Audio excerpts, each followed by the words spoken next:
Hello मेरे प्यारे दोस्तों, आप सभी का स्वागत है मेरे चैनल बी स्मार्टी में। तो आज हम लोग वो टॉपिक पढ़ने जा रहे हैं जिसमें बच्चे लोगों को ना बहुत प्रॉब्लम होता है। तो सर आप नाम भी बता दो कौन सा टॉपिक है। तो हमारा जो आज का टॉपिक है ना वो बहुत इंपॉर्टेंट है। तो सबसे पहले चलो मैं इसका नेम लिख देता हूँ। इस टॉपिक के नेम है हमारा क्लॉज। चलो फटाफट मैंने यहाँ पे क्या किया, क्लॉज लिख दिया। तो दोस्तों सबसे पहले तो ये समझो कि क्लॉज आखिर होता क्या है। ठीक है, ये इंग्लिश का कुछ ऐसा पार्ट है जिसमें बच्चे ना इसका नाम सुन के चौंक जाते हैं, क्या क्लॉज, मेरे को तो पता ही नहीं है। ठीक है, तो डरने की बात नहीं है, मैं यहाँ पे हूँ, समझाऊंगा, अच्छे से देखना। ठीक है, तो बच्चों क्या होता है कि जब एक सेंटेंस में हम कनेक्टर देखते हैं तो उस कनेक्टर से अगर हम उन सेंटेंस को तोड़ दें, ठीक है, तो इधर वाला एक क्लॉज कहलाएगा, इधर वाला एक क्लॉज कहलाएगा। लेकिन ये ध्यान रखना कि दोनों के पास अपना सब्जेक्ट और अपना वर्ब होना चाहिए। नहीं समझ आया? पता था नहीं समझ आएगा, चलो बता रहा हूँ, रो मत, बता रहा हूँ। ये देखो, जैसे कि he will come if I go, he will come if I go. अब जरा बच्चों गौर से देखो, इस पूरे के पूरे सेंटेंस में हमारा कनेक्टर कहाँ है? इफ। सही बात है ना? तो इफ हमारा जो कनेक्टर है, हमको इस कनेक्टर से क्या करना है? सेंटेंस को तोड़ देना है। तो चलो हमने तोड़ दिया। तो इधर वाला जो बच गया पार्ट सेंटेंस का और इधर वाला जो बच गया पार्ट सेंटेंस का, इन दोनों को हम क्लॉज तभी कहेंगे जब इनके पास अपना अपना सब्जेक्ट एंड वर्ब हो। Very simple. तो इसके पास अपना सब्जेक्ट है, इसके पास भी अपना सब्जेक्ट है, वाह भाई वाह, क्या बात है। इसके पास अपना वर्ब है, इसके पास भी अपना वर्ब है, और इस वर्ब को हम कहेंगे फाइनाइट वर्ब। ठीक है, तो भैया दोनों के पास अपना अपना सब्जेक्ट एंड वर्ब है, तो हम दोनों को कहेंगे कि ये भी एक क्लॉज है और ये भी एक क्लॉज है। तो भाई आपने तो ये बता दिया कि ये क्लॉज है, लेकिन बेसिकली अगर मैं बात करूं तो ये क्लॉज होता क्या है? ठीक है, आप अच्छे से देखना ये क्लॉज आपका होता क्या है। ठीक है, अच्छे से समझो। सिंपल सा हम क्या कर सकते हैं, बहुत ही इजी वे में मैं बता सकता हूं आपको कि क्लॉज जो होता है ना वो ग्रुप ऑफ वर्ड्स होता है। तो एकदम सिंपल डेफिनेशन क्या लिखने जा रहा हूं, अच्छे से देखना। A clause is a group of words which forms a part of a sentence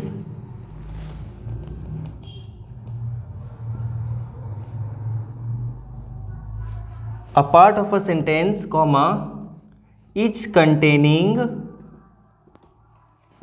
its own subject and finite verb. लो जी लो, हमने क्या किया, इजी सा डेफिनेशन लिख दिया। हमने डेफिनेशन में आखिर लिखा क्या कि क्लॉज जो होता है वो एक ग्रुप ऑफ वर्ड्स होता है जो एक सेंटेंस का पार्ट होता है। तो हमने भी थोड़ा देर पहले जो देखा था, मैंने यहाँ पे लिखा था ही विल कम। तो ही विल कम जो मैंने लिखा था ना, ही विल कम, तो ये क्या है? 3 वर्ड्स का एक ग्रुप है। ठीक है, तो क्लॉज आखिर क्या होता है? ग्रुप ऑफ वर्ड्स होता है जो एक सेंटेंस का एक छोटा सा पार्ट होता है और उसके पास अपना सब्जेक्ट और अपना वर्ब होता है। वेरी सिंपल, और कुछ नहीं। चलो एक मैं और सेंटेंस देता हूं, अच्छे से इसको गौर से समझना। He comes here so that he may get knowledge. ठीक है, तो अब बच्चों जरा अच्छे से मुझे बताओ कि यहाँ पे कनेक्टर कहाँ है? बताओ बताओ, कनेक्टर कहाँ है? वेरी सिंपल, हमारा कनेक्टर यहाँ पे क्या है? सो डैट, हमने पहचान लिया। अगर कनेक्टर का आपके पास नॉलेज नहीं है ना तो आप जरूर इस चैनल से बने रहना, उसकी भी मैं वीडियो बनाऊंगा। ठीक है ना? तो फटाफट देखते हैं, हमारा कनेक्टर है सो डैट। तो हम क्या करेंगे, सेंटेंस को यहाँ से तोड़ देंगे। हमने जैसे सेंटेंस को तोड़ा, इधर वाला एक क्लॉज हो गया और इधर वाला एक क्लॉज हो गया। ठीक है, तो अब ये क्लॉज है या नहीं है, इसके लिए मैंने आपको क्या कहा कि आपको देखना पड़ेगा कि दोनों के पास सब्जेक्ट है, वर्ब है। एक के पास भी नहीं होगा ना तो हम उसको क्लॉज नहीं कहेंगे भैया, ध्यान से समझना। तो यहाँ पे ही सब्जेक्ट है, हाँ भैया है, ठीक है। यहाँ पे ही, इसके पास भी अपना सब्जेक्ट है, ओके। इसके पास अपना वर्ब है, ओके, एंड इसके पास भी अपना वर्ब है, तो ठीक है ना, दोनों के दोनों क्या है? क्लॉज कहलाएंगे। ठीक है, तो यहाँ पे जो क्लॉज है वो हमने छांटना सीख लिया। एंड सेकेंड थिंग, अब हमको देखना है कि आखिर ये क्लॉज के कितने काइंड्स होते हैं। इसके बाद हम देखेंगे कि आखिर इन क्लॉज को जो हम लोग छांटे हैं, बांटे हैं, तो इन क्लॉज में आखिर डिफरेंस क्या है। ठीक है, तो सबसे पहले मैं यहाँ पे लिख देता हूँ there are 2 types of clause. ठीक है बच्चों, तो अगर बैकग्राउंड में कोई नॉइज़ आ रहा होगा ना तो उसके लिए आई एम सॉरी। मैं इस नॉइज़ को रोक तो नहीं सकता था, लेकिन मैं आपकी पढ़ाई को डिस्टर्ब नहीं करना चाहता था, इसलिए मैं रिकॉर्ड करने आ गया। सबसे पहला आता है प्रिंसिपल क्लॉज।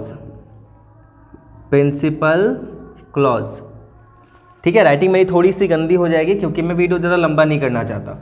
इसी को हम कहते हैं मेन क्लॉज। ठीक है, और साथ साथ में इसको हम लोग कहते हैं इंडिपेंडेंट क्लॉज। यानी प्रिंसिपल क्लॉज को ही हम प्रिंसिपल क्लॉज कहते हैं, मेन क्लॉज कहते हैं और इंडिपेंडेंट क्लॉज कहते हैं। सेकेंड आता है हमारा subordinate clause.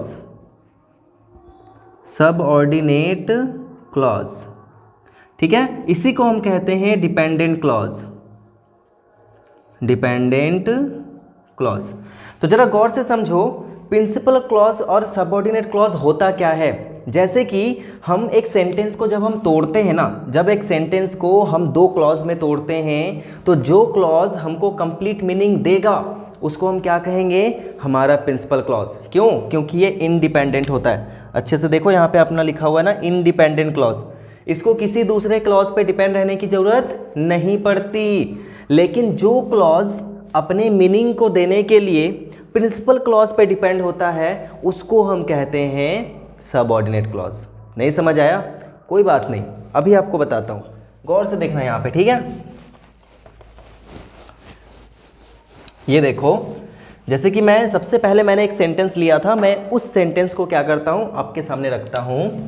He will come if I go to him. तो चलो हम लोग पहले इसको छांटते हैं ना, क्या हो जाएगा, ऐसे करके, है ना। ओए चलता क्यों नहीं है, ठीक है। हाँ, तो अब हम लोग इसको अलग अलग लिखते हैं। ही विल कम, सेकेंड क्या हो जाएगा, if I go to him. Very simple.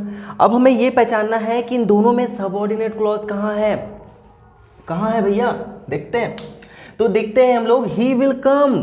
तो अगर मैं इस सेंटेंस को हाइड कर दूं कंप्लीटली, मैं अगर इसको ऐसे हाइड कर दूं और यहाँ पे मैंने फुल स्टॉप लगा दिया, तो क्या ये लाइन जो है वो कंप्लीट मीनिंग नहीं देगा, वो आएगा, वो आएगा, खत्म, वो आएगा। तो ये मीनिंग दे रहा है, ठीक है। लेकिन अगर इसी के कंपैरिजन में हम इस सेंटेंस को देखें, अगर मैं उसके पास गया, नहीं बोलते हैं, अगर मैं उसके पास गया। मान लो कोई बंदा आपके पास आए, हाँ बोले, ओए अगर तू मेरा काम नहीं किया, बोल के चला गया, आपका तो हालत खराब। ए भैया क्या बोल के चला गया, ये क्या बोला, है ना। ऐसा वाला फीलिंग आएगा कि नहीं आएगा आपको। आपके सामने आके बोलो, टीचर आपके बोल रहे हैं, बेटा कल अगर होमवर्क करके नहीं आए ना, छोड़ दिया, टीचर ने छोड़ दिया, तो कैसा लगेगा आपको। नहीं लग रहा है कि इसके बाद कुछ तो होने वाला है, कुछ तो होना चाहिए। तो इन द सिमिलर वे ये सेंटेंस हमारा ना कंप्लीट सेंस नहीं दे रहा है। सेंस तो दे रहा है, कंप्लीट नहीं दे रहा है। इसको इसकी ज़रूरत है। दैट मीन्स अगर मैं उसके पास गया तो वो मेरी मदद करेगा। तो इसीलिए हम यहाँ पे कहेंगे कि ये हमारा प्रिंसिपल क्लॉज है और ये हमारा सबऑर्डिनेट क्लॉज है, ठीक है। Principal clause and subordinate clause. और फटाफट मैं आप लोगों को डेफिनेशन भी लिखवा दे रहा हूँ, और फटाफट इसको क्या करो, नोट डाउन कर लो। मैं डेफिनेशन लिखने में टाइम वेस्ट नहीं करूँगा, तो देख लो अच्छे से, है ना। तो मैं अभी तुरंत आया डेफिनेशन लिखकर। तो चलो दोस्तों, हम लोग देखते हैं कि हमने यहाँ पे डेफिनेशन क्या लिखा है। अ clause that is independent and doesn't need any other clause to complete its sense after being separated from a sentence is called a principal clause। ठीक है, अभी अभी मैंने क्या बताया कि प्रिंसिपल क्लॉज बिल्कुल इंडिपेंडेंट होता है, ठीक है, बिल्कुल इंडिपेंडेंट होता है और इसको कोई भी क्लॉज की जरूरत नहीं पड़ती अपने मीनिंग को कंप्लीट करने के लिए, सेंस को कंप्लीट करने के लिए। इसीलिए उसको हम क्या कहते हैं, प्रिंसिपल क्लॉज। ठीक है, नीचे देखते हैं यहाँ पे मैंने क्या लिखा है, सबऑर्डिनेट क्लॉज का क्या डेफिनेशन हम दे सकते हैं कि a clause that is dependent on the principal clause. लो देखो यहाँ पे क्या लिखा हुआ है, डिपेंड होता है, ये किस पे डिपेंड होता है, प्रिंसिपल क्लॉज पे डिपेंड होता है, to complete its sense after being separated from a sentence. ठीक है, अगर हम सेंटेंस से सेपरेट कर दें तो प्रिंसिपल क्लॉज अपना कंप्लीट मीनिंग देगा, सबऑर्डिनेट क्लॉज कंप्लीट मीनिंग नहीं देगा, और ये देगा भी तो कब, जब वो प्रिंसिपल क्लॉज पे डिपेंड होगा। ठीक है, तो यहाँ ऊपर मैंने क्या किया है, 3 सेंटेंस लिखा है, तो आप फटाक से इसको कॉपी कर लो, मैं इसको क्लीन करने वाला हूँ। ठीक है, आई होप कि आपने स्क्रीनशॉट ले लिया, आप लिख लेना इसको, यहाँ आ होगा। ठीक है, चलो लिख लिए, अब मैं इसको क्लीन कर देता हूँ।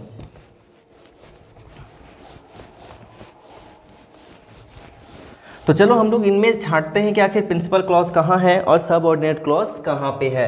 तो 1 नंबर देखो, इसको सबसे पहले आप तो तोड़ने सीखो। I couldn't come yesterday because I was injured. तो दोस्तों देखो यहाँ पे कहाँ पे आपको कोई भी कनेक्टर दिख रहा है, कहाँ है वो कनेक्टर, ऑफकोर्स बिकॉज है, तो यहाँ पे हम क्या करेंगे, बिकॉज से तोड़ देंगे। तो लिखता हूँ आई कुडंट कम यस्टरडे। ठीक है, एंड सेकेंड क्या हो जाएगा, बिकॉज आई वॉज इंजर्ड। तो अब देखो दोनों में से ये बिकॉज से स्टार्ट हो रहा है, सेंस तो मीनिंग देगा ही नहीं, क्योंकि देख लो, क्योंकि मैं इंजर्ड था, क्योंकि मैं इंजर्ड था, तो क्या इंजर्ड थे तो क्या करूं, मैं नाचूं, क्या करूं, नहीं पता, तो ये हो गया हमारा subordinate clause. I couldn't come yesterday, मैं कल नहीं आ पाया, खत्म, मैं कल नहीं आ पाया, मैं जाऊंगा, मैं मर जाऊंगा, मैं कुछ भी करूंगा, सब सिंपल सॉरी प्रिंसिपल क्लॉज है। चलो दूसरा चलते हैं, वेट अंटिल आई रिटर्न, इसको थर्ड में बनाते हैं। ठीक है, चलो पहले थर्ड वाला देख लेते हैं। Do you know where she lives, where she lives. बच्चों जरा गौर से देखो, यहाँ पे क्या लिखा हुआ है, वेयर शी लिव्स, वो कहाँ रहती है, इसका इंग्लिश आपने कभी सुना है, तुम कौन हो, इसका इंग्लिश क्या कहते हैं हम, हु आर यू या फिर हु यू आर। तो एक चीज़ हमेशा याद रखना कि जब भी आप सबऑर्डिनेट क्लॉज में कोई भी WH वर्ड डाल रहे हो ना, तो हमेशा WH वर्ड के बाद सब्जेक्ट डालकर ही एक्सुलेटिव वर्ब डालना। गलती से भी WH वर्ड के बाद एक्सुलेटिव वर्ब मत डाल देना, वो सेंटेंस गलत हो जाएगा। तो जब भी ये क्लॉज, यही तो इसीलिए तो हम क्लॉज पढ़ रहे हैं, यही तो हमें सीखना है क्लॉज में कि आखिर सेंटेंसेज हम कैसे बनाते हैं। ठीक है, तो WH वर्ड के बाद सब्जेक्ट लगाकर ही एक्सुलेटिव वर्ब लगाना। जैसे मैंने यहाँ पे लगाया है वेयर सी लिव्स, तो यहाँ पे एक्सुलेटिव वर्ब नहीं था, तो यहाँ पे मैंने डायरेक्ट मेन वर्ब लगा दिया, वो कहाँ रहती है। तो इसमें देखो वेयर से स्टार्ट हो रहा है, कनेक्टर मिला, हमने तोड़ दिया, तो हम क्या लिखेंगे, डू यू नो, और दूसरा क्या हो जाएगा, where she lives. Very simple. तो देखो वेयर सी लिव्स, वो कहाँ रहती है, ये सेंटेंस मीनिंग तो दे रहा है, लेकिन यहाँ पे एक्सुलेटिव वर्ब नहीं है, इसलिए ये सबऑर्डिनेट क्लॉज है और ये हमारा प्रिंसिपल क्लॉज है। चलो एक और देख लेता हूँ, वेट अंटिल आई रिटर्न। तो अंटिल ये हमारा कनेक्टर है, तो हमने इसको तोड़ दिया, तो इसके इधर आएगा वेट और इधर आएगा अंटिल आई रिटर्न। तो अरे अरे अरे ये क्या हो गया, यहाँ पे तो सिर्फ वेट है, ये तो V1 है, इसके आगे तो कोई सब्जेक्ट नहीं है। अब हम इसको कैसे बनाएंगे सर, आपने कहा था कि subordinate clause and principal clause होने के लिए इसके पास तो सब्जेक्ट होना जरूरी है, यहाँ पे तो सब्जेक्ट है ही नहीं। तो उसका भी उपाय है मेरे पास, डोंट वरी। हमें पता है कि कोई भी अगर इम्परेटिव सेंटेंस होता है, जाओ बैठो खाओ पियो नाचो गाओ, अगर कोई आपको बोलता है तो सामने वाले कोई ना बोलेगा। ऐसा थोड़ी है मैं बोल रहा हूँ कि इस चैनल को सब्सक्राइब करो और इधर वाला आदमी आके सब्सक्राइब कर देगा, नहीं ना, आप ही को करना पड़ेगा। आप देख रहे हो, मैं आपको बोल रहा हूँ तो आप ही करोगे ना। तो वैसे ही यहाँ पे यू जो वर्ड है ना, वो छुपा हुआ है। कभी भी जाओ खाओ पियो, कोई बोलता है ना, go there, come here, dance, wait, subscribe to my channel, किसी को भी ऐसे बोला जा रहा है, तो वहाँ पे यू सब्जेक्ट जो होता है वो छुपा हुआ होता है। तो यहाँ पे यू जो है वो छिपा हुआ सब्जेक्ट है, हिडन है, तो इसीलिए यहाँ सब्जेक्ट है, वर्ब है, यहाँ भी सब्जेक्ट है, वर्ब है। तो ये कोई भी कनेक्टर से स्टार्ट हो रहा है, इसलिए सबऑर्डिनेट क्लॉज है और ये हमारा प्रिंसिपल क्लॉज है। तो अब आपके माइंड में ये घूम रहा होगा क्वेश्चन कि सर हम आखिर ऐसे कौन कौन से कनेक्टर्स को देखेंगे जिससे हमें ये पता चल जाए कि ये सबऑर्डिनेट क्लॉज को फॉर्म करने वाले हैं। तो अब बिल्कुल टेंशन मत लो, अभी देखो आपके सामने एक छोटा सा चार्ट दिख रहा होगा और इस चार्ट में आपको सारे के सारे कनेक्टर्स दे दिए गए हैं कि इस कनेक्टर को आप कहीं भी देखो, फटाक से वहाँ पे हेडशॉट लगाओ और वहीं से सबऑर्डिनेट क्लॉज स्टार्ट करो। ठीक है। आई होप कि ये टॉपिक आपको बिल्कुल समझ में आ गया होगा कि principal clause and subordinate clause आखिर होता क्या है। तो आज हम लोग इस वीडियो में एक लास्ट पार्ट थोड़ा सा पढ़ लेते हैं, और वो ये है कि क्लॉज का मैं एक छोटा सा बायोडेटा आपको दे रहा हूँ, ज़रा गौर से देखना। इसके बारे में डिटेल में चर्चा मैं नेक्स्ट वीडियो में करूँगा, इसका पार्ट 2। और मैं कोशिश करूँगा पार्ट 2 में पूरा का पूरा क्लॉज जो है वो आपका मैं क्या करूँ, ओवर कर दूँ, ठीक है। तो ज़रा गौर से देखो, ये हमारा हो गया क्लॉज, ठीक है भैया। चलो, क्लॉज के हमने कितने काइंड्स देखे? 2 काइंड्स देखे। क्या क्या? प्रिंसिपल एंड सबऑर्डिनेट, ठीक है भैया, लिख दिए। तो भैया प्रिंसिपल क्लॉज का कोई भी काइंड नहीं होता, ध्यान रखना, कान खोलो और सुनो। प्रिंसिपल क्लॉज का कोई भी काइंड नहीं होता, तो होता किसका है? सबऑर्डिनेट क्लॉज के 3 काइंड्स हैं। तो हम बोल सकते हैं प्रिंसिपल क्लॉज की शादी नहीं हुई, इसलिए इसके कोई बच्चे नहीं थे, लेकिन सबऑर्डिनेट क्लॉज ने शादी की और उसके 3 बच्चे हुए, ठीक है। एक हमारा हो गया नाउन क्लॉज, सेकेंड वन आ जाएगा आपका adjective clause, and third one आ जाएगा एडवर्ब क्लॉज, ठीक है। तो ये छोटा सा मैंने क्या किया, आपको ओवरव्यू दे दिया। मैं यहाँ पे लिख भी देता हूँ कि सबऑर्डिनेट क्लॉज हैज़ 3 काइंड्स, ठीक है। तो नेम बता दो क्या क्या होगा। फर्स्ट हमारा होगा नाउन क्लॉज, सेकेंड होगा एडजेक्टिव क्लॉज, एंड थर्ड हमारा होगा एडवर्ब क्लॉज।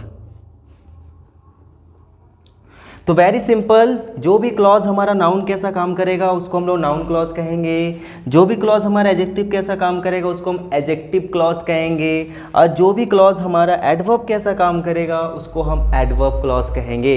तो अब ये सारे के सारे नाउन क्लॉज को हम कैसे पहचानेंगे, या नाउन क्लॉज का फॉर्मेशन कैसे होता है, एडजेक्टिव क्लॉज, एडवर्ब क्लॉज आखिर होता क्या है, इसका फॉर्मेशन कैसे होता है, ये सारी की सारी चीज़ें हम लोग इसके पार्ट 2 में देखेंगे। तो भाई लोग कहीं जाना नहीं है, इसी चैनल पे बने रहना है, और इस चैनल को सब्सक्राइब करके रखो ऐसे बहुत सारे वीडियोस देखने के लिए, ठीक है। आपके सारे के सारे पार्ट्स ना मैं कवर करने वाला हूँ, एकदम टेंशन मत लो, हड़बड़ाओ नहीं, सबको मिलेगा, ठीक है। तो अगर आपको ये वीडियो अच्छा लगा है तो प्लीज़ इसको लाइक कर दें, and subscribe to my channel for this type of videos, and stay tuned for the part 2। Till then everyone, take care, be safe and keep watching, be smarty.